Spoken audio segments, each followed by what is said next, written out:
and he is vowing that the world will hold Russia accountable. Now, here at the White House, the president will meet virtually this morning with key allies, and then this afternoon he's going to speak directly to the American people, announcing these new severe sanctions against Russia. In Lviv, Ukraine, here's ABC's Aaron Katursky. The Ukrainian president's office said the country's forces are not yielding to Russian attacks and claimed to have turned back Russian offensives in the eastern part of the country and downed several Russian helicopters. Those reports could not be independently verified. The Ukrainians said Russian troops coming from the north in Belarus pushed about 10-12 miles into Ukraine and stopped.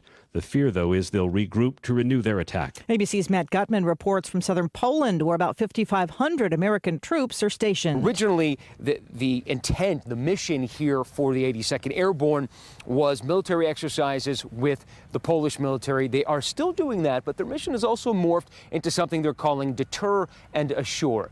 Deter Russia from attacking NATO allies and assuring NATO allies that the U.S. is here and that it's invested. It's feared there could be as many as 1 million refugees fleeing from Ukraine into Poland. Trading begins on Wall Street in about a half hour, pointing toward a sharply lower open. Dow futures down around 800 points. Oil prices also jumped by more than $7 a barrel. The U.S. economy ended 2021 by expanding at a brisk 7% annual pace in the fourth quarter of last year, slightly higher than what was predicted. This is ABC News. Oil investments involve a high degree of risk and actual results may vary. With the stock market at all-time highs, cash in your profits now and invest in an asset that can potentially pay for up to 20 or more years. That's the sound of a producing oil well and the sound of a smart investment. If you're an SEC-accredited investor, you can take advantage of Encore Energy's projects. Call now to learn how you can potentially achieve 20 or more years of income and deduct 100% of every dollar invested against all forms of income. Call 1-800-278-7455. Invest in your future and buy oil. Oil prices are projected to rise. In fact, Goldman Sachs is projecting oil to go up to $100 a barrel. You need to own a piece of an oil field. Call 1-800-278-7455. Encore Energy is a very active oil and gas operator in its core area of operations. Call now and learn how to deduct 100% of your investment and create 20 or more years of potential monthly income. Call 1-800-278-7455. You'll be calling directly to the home office of Encore Energy. That's 1-800-278-7455. 1-800-278-7455. President Biden still weighing options for his nominee to replace retiring Supreme Court Justice Stephen Breyer. Sources tell ABC News the pick will be announced before the president delivers his State of the Union address on Tuesday. Several people were hurt after illegal street racers collided with a school bus in New Mexico. ABC's Alex Stone has the story. It was street racing that led up to the school bus overturning full of children. A white Mustang that was racing hit the bus, causing it to tumble on its side, according to Albuquerque's mayor. 7 children and the bus driver were hospitalized. 30 children were on the bus. Luckily, nobody has life-threatening injuries, says Albuquerque Fire Chief Gene Gallegos. Sending prayers out to all the families of all the patients that were involved with this accident. Police in Albuquerque say street racing is a problem in the city and that there will be a crackdown on speeding in general. Alex Stone, ABC News. Start of the Major League Baseball season is in question, with the league setting a deadline in talks over the lockout. ESPN's Jesse Rogers. The league told the union, it's something they told them a couple weeks ago, but now they're stating it publicly. If there isn't a new collective bargaining agreement by Monday, the 28th, games will start to be canceled and they will not be made up. Paychecks will be lost and they will not be paid out at a later date. Opening day for now still set for March 31st as the two sides try to hammer out a new collective bargaining agreement. This is ABC News. If I'm going to work from my home office, I need my home office to work for me. It's possible at Staples. To be most productive, my home office needs to have everything my office has. Also possible because your local Staples store has the tools your business needs to get work done from home. And right now, you can save up to 40% on select chairs to put the finishing touch on your home office. Explore what's new at Staples, the working and learning store. Ends 2/26. In-store only while supplies last. I'm Sherry Preston, ABC News. Light rain showers are in the forecast Thursday afternoon, a cooler day as well. Afternoon temperatures will be in the upper 40s and lower 50s. We're warmer for Friday, our highs back in the 70s Friday afternoon. I'm meteorologist Zach Malak in the Weather Center. Well, still a little cloudy and a little foggy here this morning at 57 degrees, but should be warming up nicely up to about 62 and only about a 40% chance of precipitation. So it's going to be another great getting up morning here in the foothills. 5 minutes after 9 o'clock, you're listening to WCAB Rutherfordton, 100.9 FM, 590 AM, serving the foothills of the Carolinas.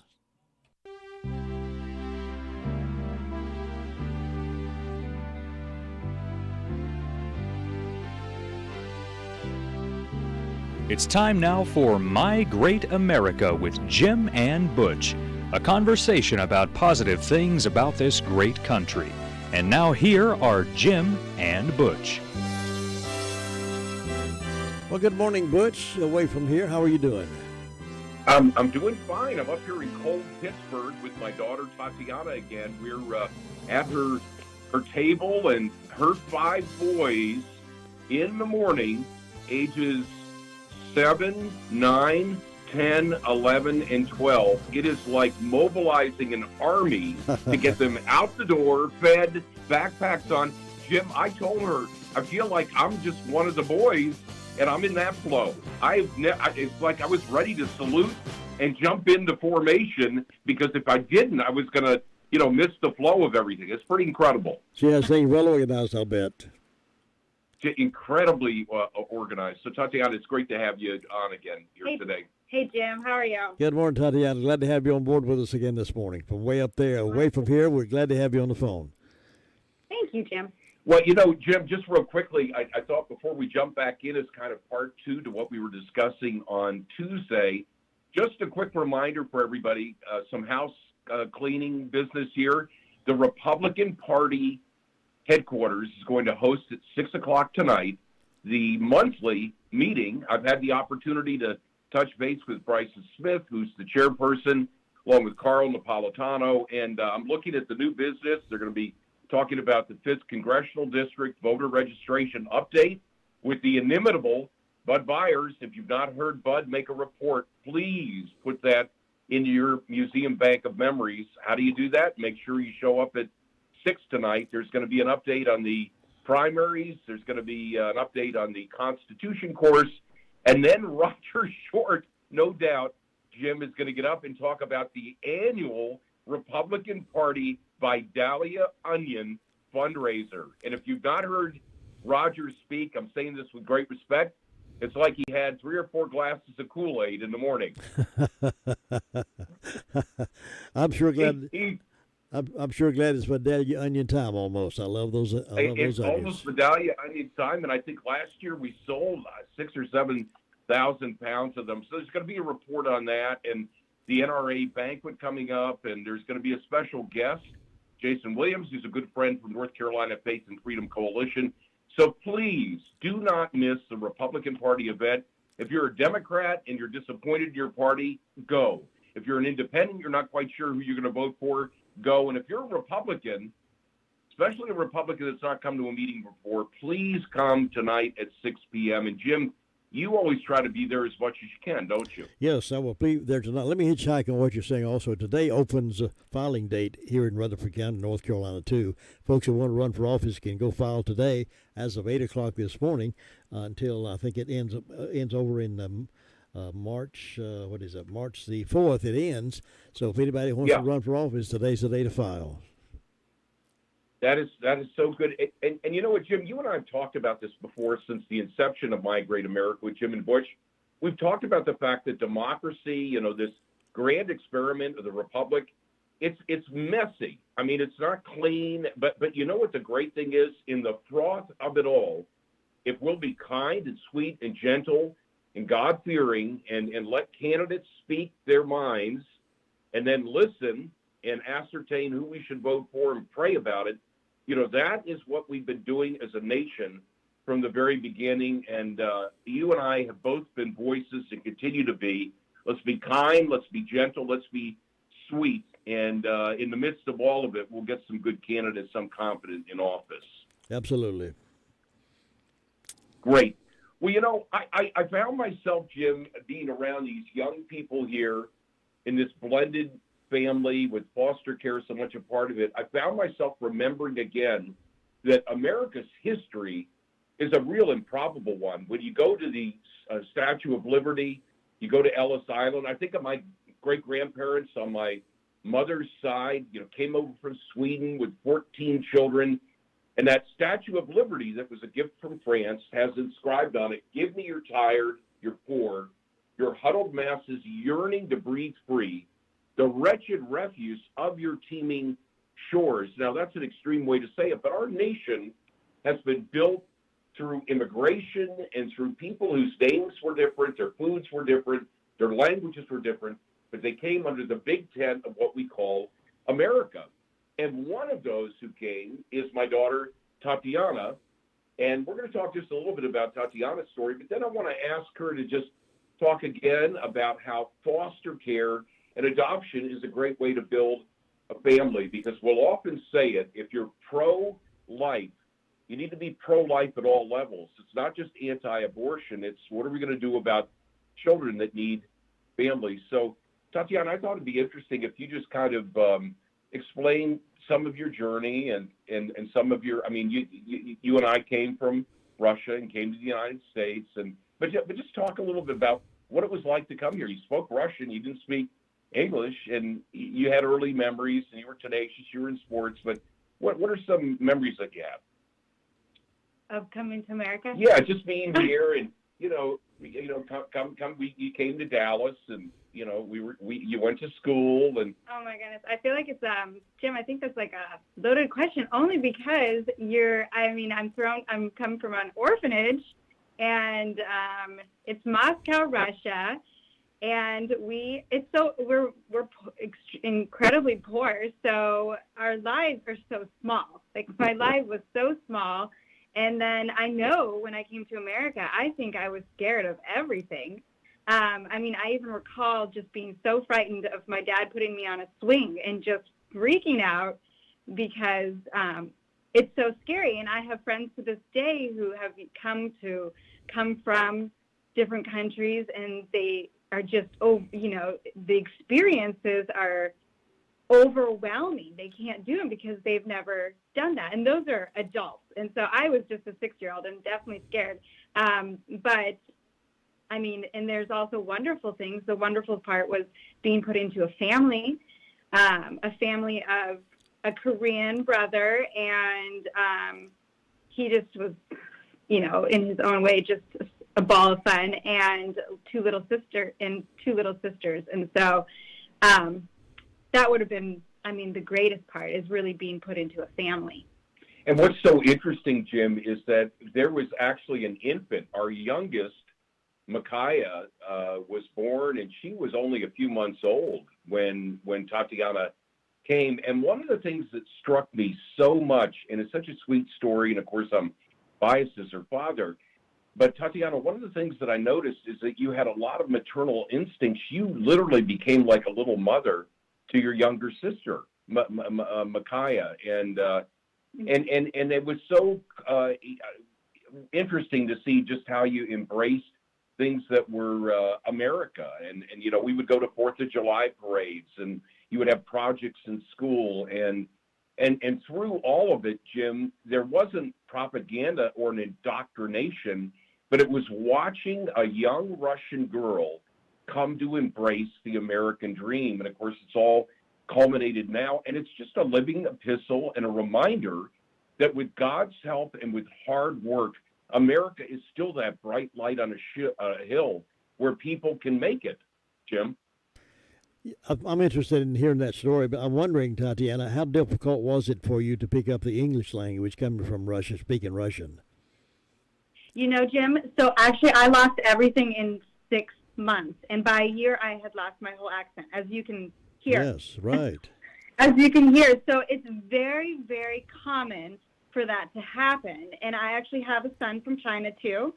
And his case was very different. But when we went through his adoption, we went to doctors who specialized with children with adoption, and it was very common. And if your child was not picking up the English language and almost forgetting it within 6 months, you knew there was probably a learning difficulty. So in his case, there was a learning difficulty, but it was very common for a child who comes here to learn it so fast. And I do have friends who are, it's the television. It's just everywhere, and they pick it up so fast. You see you see and hear the English language wherever you are, and so schools do a great part of that. Television does a great part of learning that. So I lost everything so fast. Wow. That's wonderful. And what was so interesting, Jim, is our son. Of course, we lived in Texas at the time.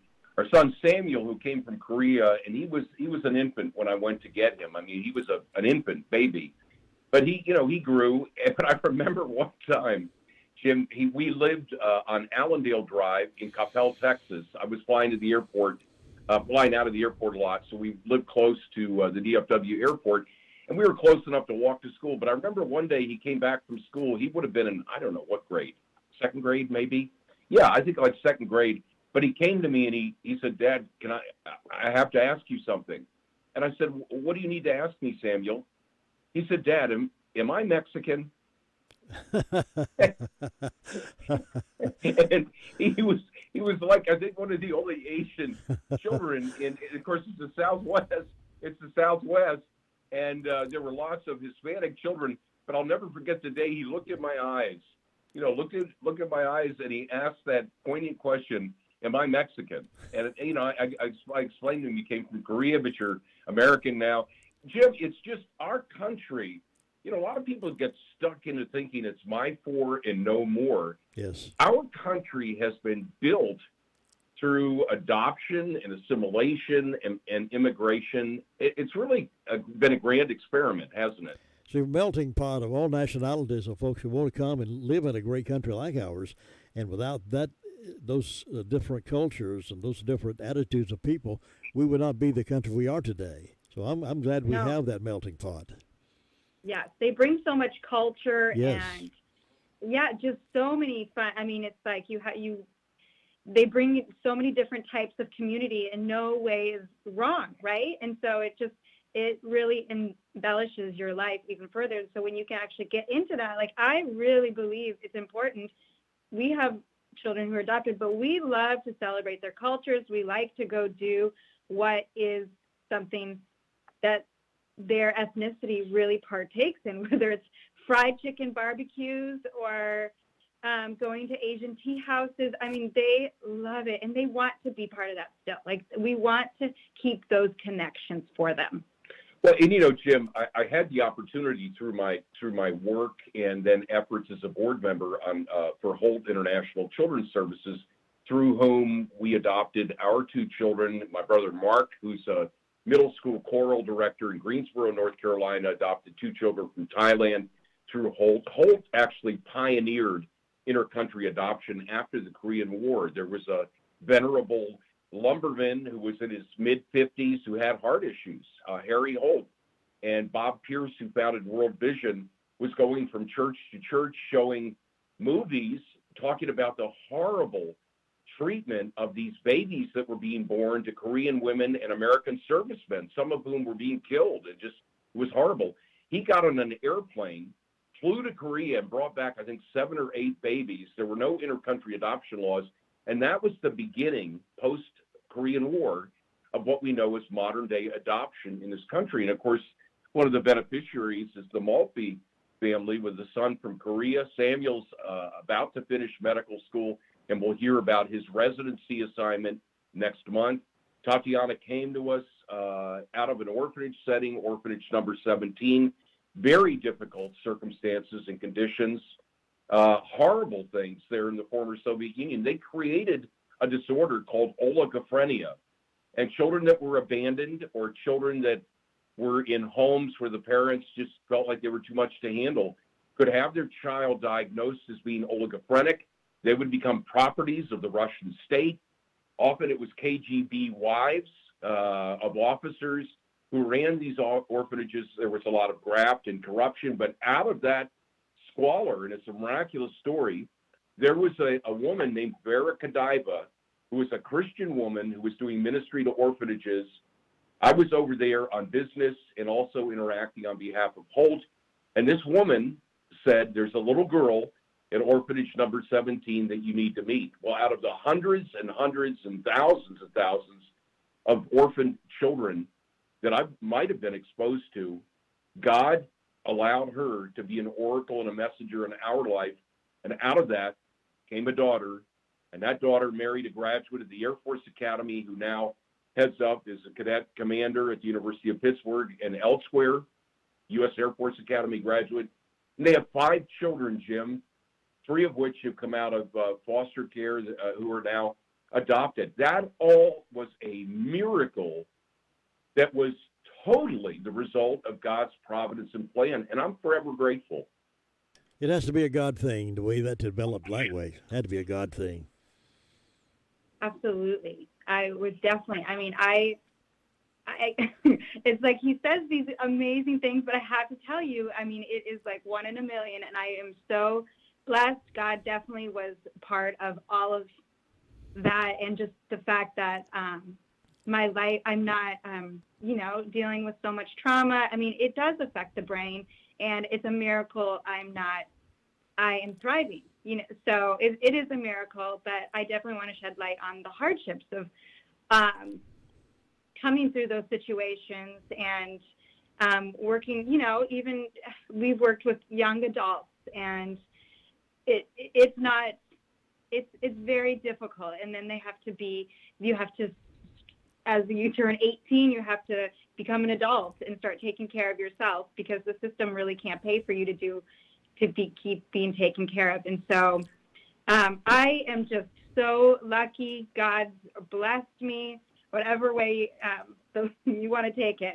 I really am. So.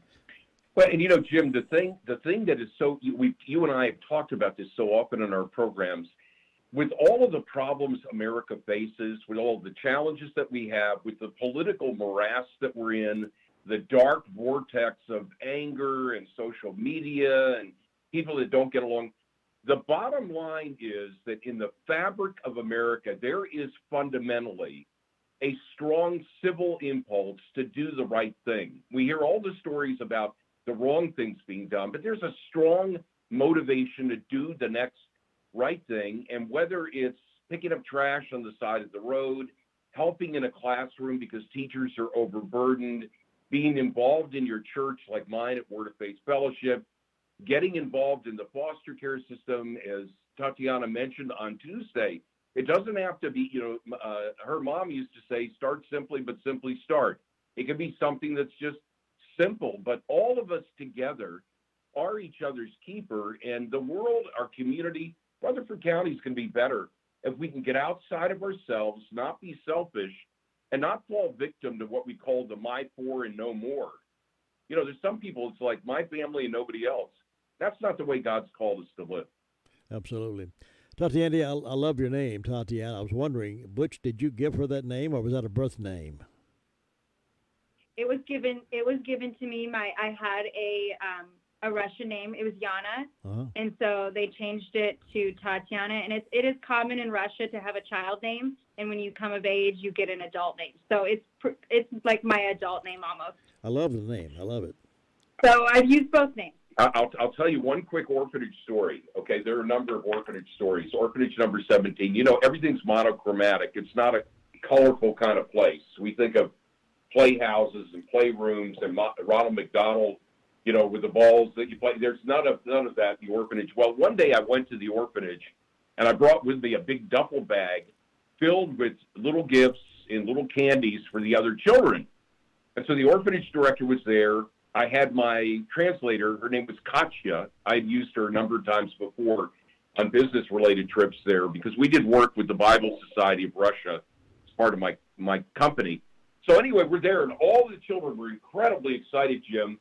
They came and ran around this big duffel bag, and I was trying to say some things to them, but they were crawling all over the duffel bag, and all of a sudden this shrill little voice from this tiny little person is yelling out something in Russian, loud. It was commanding everyone's attention. And I asked Katya, my translator, what is Yana saying? Because it was Tatiana that was yelling out, barking out these orders. And Katya laughed and smiled, lowered her head to my ear and said, she's telling them, get off my dad's bag. So to this day, Jim, my husband will tell our children, my dad adopted your grandfather adopted her because she was the bossy one. And I'm like, all I know, Jim, is it was riveting. It was riveting, and of course, I've shared this story, and I'll say it quickly. Most of the children in Russian orphanages and orphanages around the world are never adopted. Mm-hmm. And God in His providence and plan allowed Tatiana to be adopted, and she's been an unbelievable steward of the gift of all of that. And, as an example, there was a little boy that was there, and he was a friend of Tatiana's. Some of the children were close, and, through muffled tears, he was asking the question as she left over and over again, some kind of a question. And I asked my translator, what is the little boy saying? And the translator said to me, he's asking, Papa, when will you come for me? Mm. And Jim, that's really the question of so many people in need. It might be the homeless person who's dealing with addiction. It might be the single mom who doesn't know how to make it another day.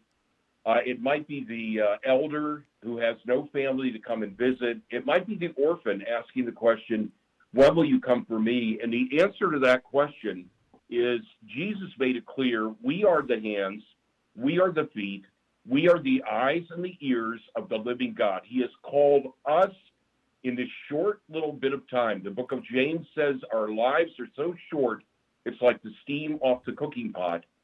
We are called to be light and salt in a dark and bland world. And I know that's your heart, Jim, to do that. And that certainly is our heart as well. Well, I certainly am honored that we've had your daughter on the radio with us for 2 sessions. Can we continue this next week and have her back on some more? Well, it's been such a blessing. We only have a couple of minutes left. And let me read this in closing in a way that's not gratuitous or patronizing. It's Proverbs 31. An excellent woman, one who is spiritual, capable, intelligent, and virtuous. Who is he who can find her? Her value is more precious than jewels, and her worth is far above rubies or pearls. The heart of her husband trusts in her with secure confidence, and he will have no lack of gain. She comforts, encourages, and does him only good and not evil all the days of her life. She looks for wool and flax and works with willing hands of delight. She is like the merchant ships, abounding with treasure.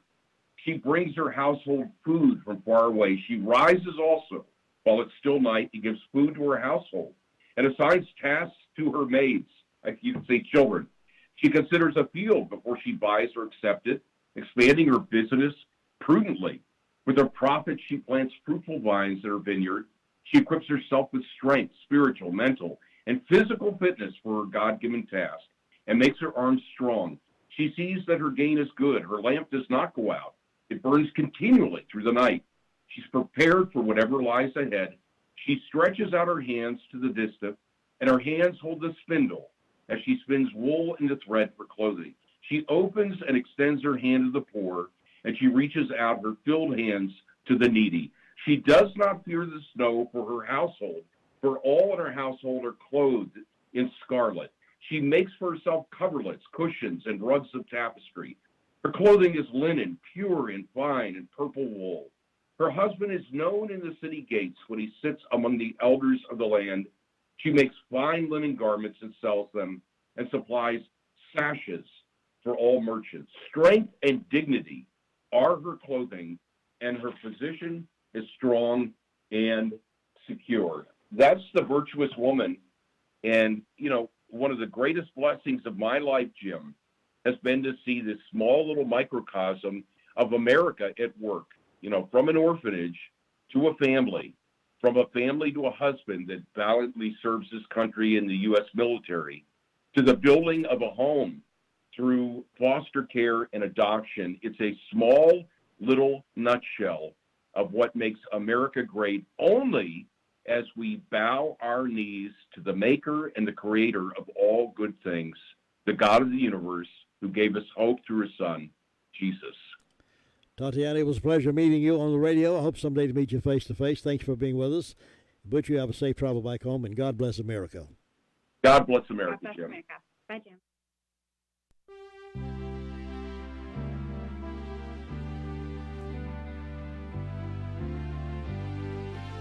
thank you for joining us for My Great America with Jim and Butch. Join us each Tuesday and Thursday morning at 9:05 for this enlightening program on 100.9 FM and 590 AM. It's My Great America with Jim and Butch.